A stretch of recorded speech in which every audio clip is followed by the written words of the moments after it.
What's going on, everyone? 2 hours open, mind clear. E for Eternity, y'all. This is the creator of E for Eternity Productions and the creator of the creator, Mother Eternity here. We like the ghost mode. It's very spiritual. So, I'm just bringing her back on one final time. Because every time I go to bring this to light, I always lose The video. the video.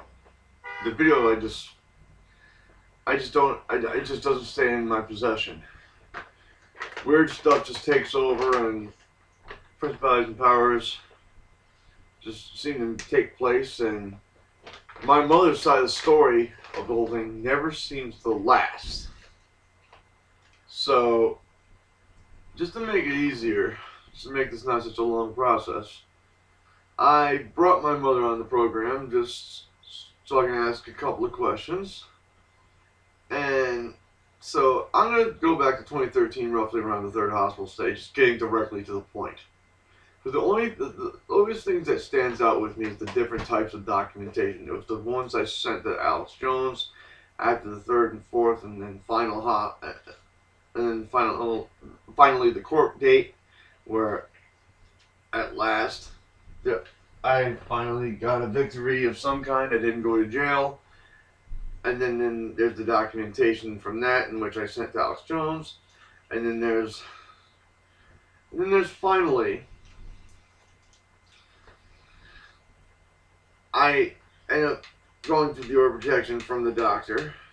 And then I come here, and after one final year of that, I get new documentation from the hospital that says nothing like the old documentation. Nope. Nothing like it whatsoever. Mother here, Mother Eternity, witnessed both of the documentation. Mom, you noticed about how it said how the first set documents said I aggressively handled my best friend's kid. That question was asked by Rebecca, the one who I call gray hair, a little Laugh the Mohicans ripoff, I refer to her as, and she asked my best friend's ex that question regarding her son. Well, you had saw her ask that question more than once, and Michelle kept denying it. Well, that denial and the answer saying he's generally good with him Never came up. Well, the generally good with him never came up, but the accusation that I really aggressively handled my best friend's kid, That was there. that was there, and that was made up to put me in the hospital. Now, if that really taken place, I'd be put in jail after gotten put in the ER, because my best friend knows I'm not disrespectful like that to kids. And if I ever was, he'd be in jail waiting for me after I was gotten out of the hospital. I'd be an ornament in between the bars, because I know my best friend.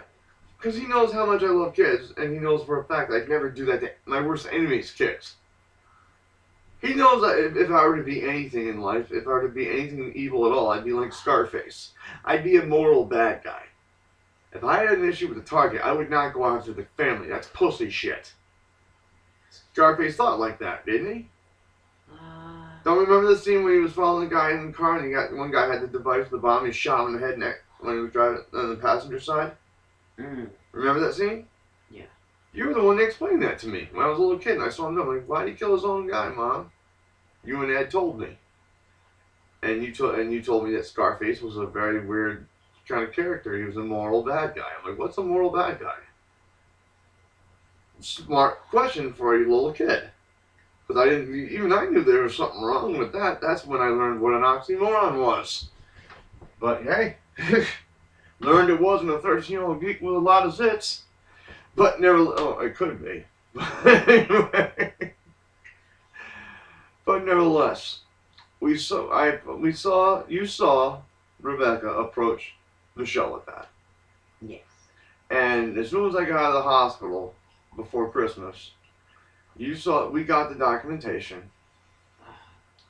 And 5 months after everything was done, I ended up going to court. It was like, one more thing could they do. The hospitals and everything.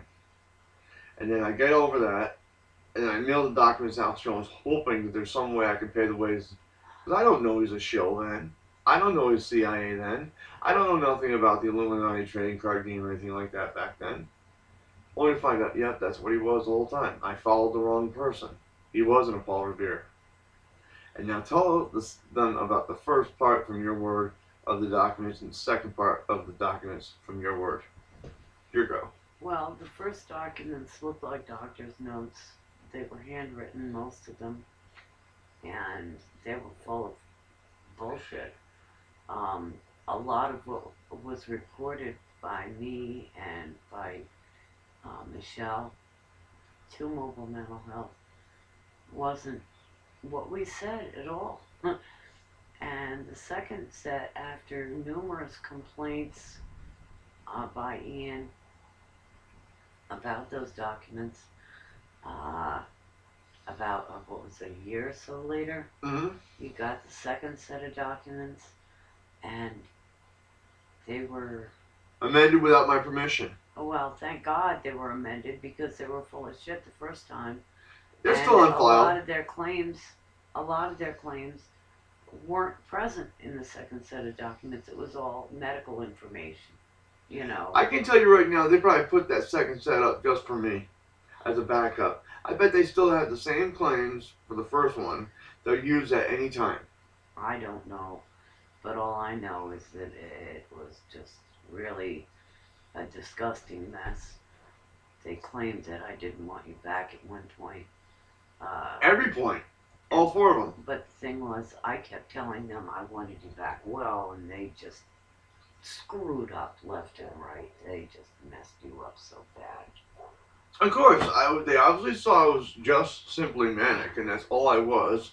I was curable. I was able to be well, but their whole mission was, because I was becoming a truther, and I was adapting to understanding of what being a truther was and is, and because the truth was unfolding before my eyes, not just from Alex Jones, but from other conspiracy theory truthers in general, and biblical conspiracy theorists, when that was starting to unfold, that was being watched through my webcam. That's what happens. That's why it's called the all-seeing eye, because you notice your webcam only has one eye on it. And when they say that the NSA and all them are spying on you through your TVs and all your stuff, they're not lying. It's not a joke. It ain't funny. You can create like a joke until they get you, which I always do. But with all that being said, when you start deliberately going on InfoWars, which I didn't know was a CIA page anymore, really, I knew Facebook was, but I didn't know if upon going on InfoWars or trying to go on Alex Jones' Facebook page at that time, I was pretty much going into the belly of the beast of the Horde of Babylon's beast of 7 heads and 10 horns at the time. I didn't know what I was doing, because I just know that after I stopped pretty much going on Alex Jones' Facebook page and started saying where I wanted and what I wanted everywhere else, I all of a sudden stopped getting calls from Mobile Mental Health. I stopped getting locked up, and it consistently stopped happening within the, well, last 3 years. So not only did I prove two things. Take your meds, you got a bulletproof vest, you can say whatever you want as long as they already know, inadvertently labeled you crazy, so you can pretty much prove you're too crazy not to shut up, and stay off the Alex Jones Facebook page as much as possible. Unless you want to talk here and there, and you'll do just fine. Yeah, okay. I can prove I can manipulate the system. Crazy people do it already. It's called having a brain. Too legit to quit. Hey, hey, there's an old rap song for you. So if there's anything further you want to lay out, Mom, go ahead. You've got the floor. Not really. I think that we got through this pretty nicely, and we made our point, which was that the documents were full of crap the first time, and they were amended, and a lot of shit happened that we didn't even touch on. But they tried to manipulate my fear, your fear, our family situation. Oh, they did too. They tried to utilize everything they had in their arsenal to destroy our family and not heal you. Their mission wasn't to heal you or help you. It was to take you as far away from any help as you could get to destroy you as a person. And you know why? Because I was becoming a truther. I was getting smart. I was getting bold. And I was becoming a man, and I was getting strong. So if Infowars and Alex Jones and all that did anything for me, it did the very thing that Alex Jones did talk about. Helped me rediscover my manhood and my humanity. And so if that's the two things I got from a CIA op group, thanks, you fuckers. You did me well. So on that note, don't feel all that bad. I ain't changed nothing. I've only gotten stronger. So really, why else would someone, like psychiatric groups or whatever, hospitals, an entire unit, 20 Community Lane, where Joyce was perfectly fine with me leaving, told me that, talked with her about it several times. She knew. I'm like, Joyce, I knew you knew there was nothing you could do. You tried. You couldn't. When I was in CRMC and OMC, you couldn't do nothing.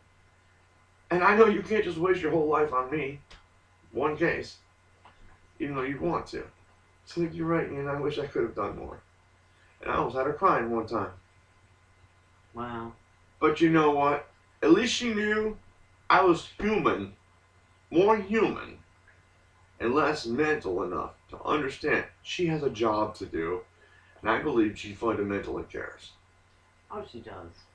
The clinic takes Joyce away from me. I'm out the clinic. Let them send old mental health to me again. Well, I'll be out the fucking county. And this time it won't be in handcuffs. I'll fight before I go in handcuffs. But now this time there will be more resistance. There'll be bullets through the wall. Because I will be armed. I'll see to it next time. And that'll be all, mates.